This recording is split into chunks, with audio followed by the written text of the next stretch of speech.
Alhamdulillah ya, hari ini bikin kue ulen-ulen gula merah ya. Salah satu varian kuenya Wong Palembang yang rasanya manis legit lemaknya. Dibuat dari gula merah ya. Nih, ini adonannya.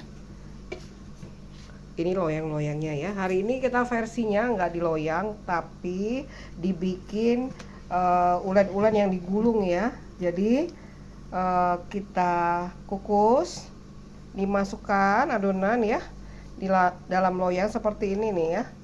Cukup tipis-tipis tuh seperti ini. Nah, nanti kalau sudah ini siap kita kukus. Setelah itu kalau sudah dingin kita gulung ya, taburi dengan kelapa parut. Wow, memang lemaknya kue ulen-ulennya Wong Palembang. Kita kukus dulu ya. Nah, coba ini berapa menit nengok Ipa alarm coba 10-15 menit dulu. Pasang Ipa. Bismillah. Nah, belum